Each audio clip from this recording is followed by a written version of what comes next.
So now we're going to move into talking about databases. And it may seem a little strange to be talking about databases in a programming language, but we are using this programming language for doing data analysis. And so it turns out that it's quite often necessary when you're pulling data, especially data you're pulling over a network where you might be rate limited, or you want to store the data in a database. You have a process that reads the data and puts it in a database, and then you can analyze it out of the database.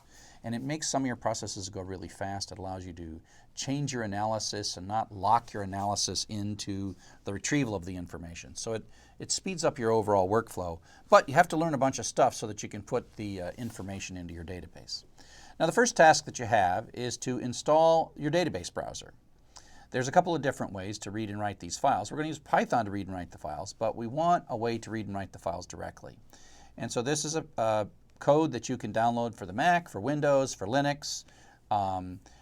There's also a Chrome plugin that you can get for SQLite that you can do everything that we're doing in the class. And so I don't really care how you achieve the things you're going to achieve in the class, because we're going to grade you not so much about how you use things, but instead we're going to look at the databases that you produce. Okay, so stop now, download this, install it. It should be simple, should be easy.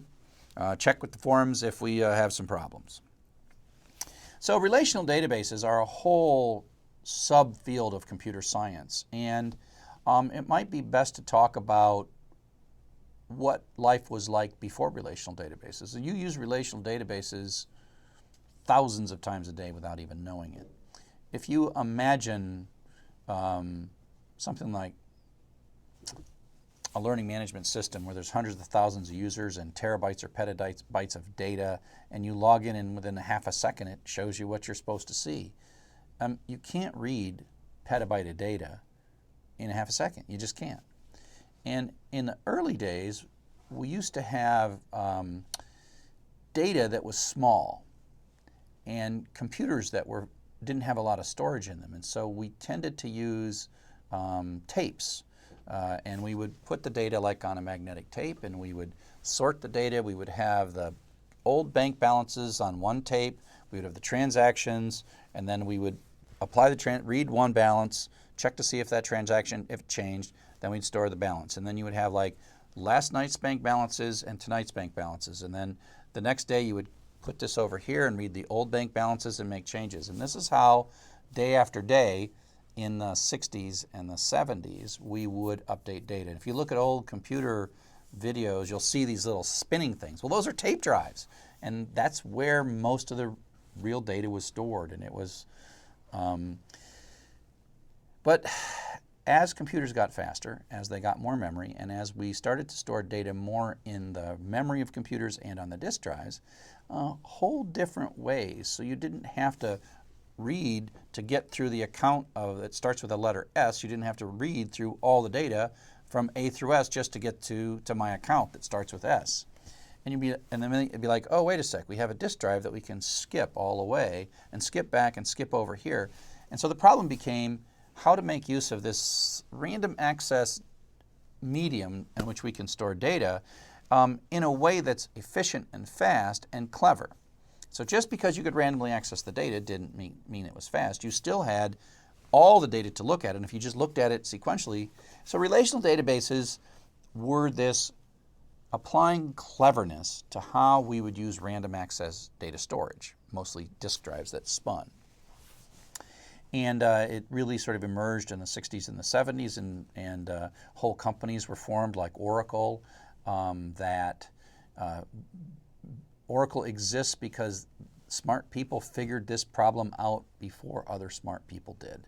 And so they got to form a company, and Oracle's the leading database vendor on the planet, and much of its revenue comes from its database product and things built on top of its database. But literally, before 1960, the concept of database really wasn't an idea. It was something that happened as storage and what we wanted to do with computers. So this is where if you had to really read a tape to log into a computer, it might take 4 hours to log in, which would be unacceptable in this modern day and age. As I mentioned, the database is sort of this technology that emerged, and it emerged from a lot of theoretical analysis. And the underlying foundations of database have to do with some really powerful mathematics. And So this powerful mathematics still is present in some of the terminology that some people use to describe databases. And so there's really kind of two parallel terminologies that you will encounter. You'll pick a book up and you'll kind of be able to read it and say, oh, this is using the highfalutin, hoity-toity language, which is the more math-oriented. So in the more math-oriented, we use the words relation, tuple, and attribute. That's kind of the fancy way of speaking about it. But sort of we programmers who just do our thing, we would call it a table, a row, and a column. Now, table and row and column is kind of the wrong way to think about it if you're trying to understand the true underlying amazing mathematics.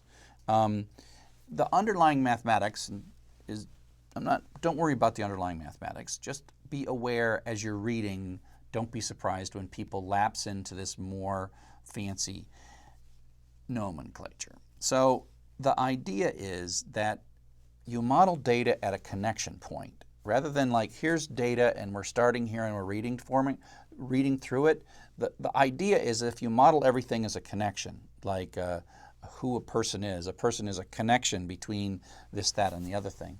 And so this notion of modeling stuff at a connection is the underlying math that makes databases fast. But when we programmers think about it, we kind of think about it as rows and columns. And so here's just a screenshot of a spreadsheet that I made. Along the bottom, you see the names of the various subsheets, tracks, albums, artists, genres, and titles. And those are like the database tables. And then each table, if you select it, has a row and a column. And so it's got these columns. This has 3 columns in it, and it has a bunch of rows. The other thing, when you're doing stuff in a spreadsheet, you just kind of come up with a data model, a schema, a strategy, so that you know that the first column is always the title, second column is a rating, because if you didn't label it, it would make no sense. So we often do something where the first row of a spreadsheet is kind of metadata about the columns, right? Now, the spreadsheet doesn't exactly know that you're doing it, even though some of the things you do, like sometimes it sorts and says, oh, check this tick box to say the first row is titled, so don't sort it. So when you sort stuff, you only sort like the bottom part of it, right?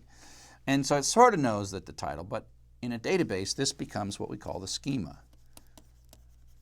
All these titles, and we have rules, like this have to be integer numbers, this has to be an integer number, this has to be string, no more than 128 characters. So we make strong contracts about the content that sort of at some level feels very similar to what we're doing when we're writing these titles, but in reality, as you'll see, is far more complex and far more intricate.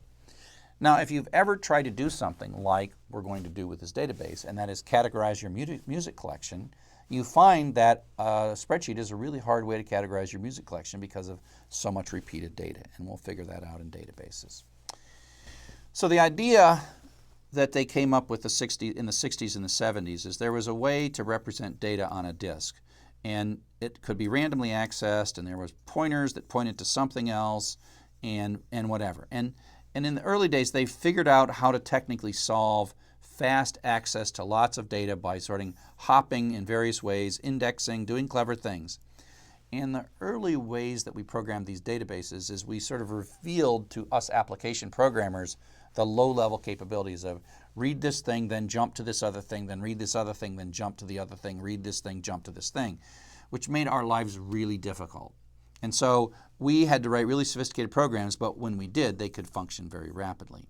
And so what happened over time is instead of our code talking directly to the files or the databases, instead a layer started to build up that we called the database application or database.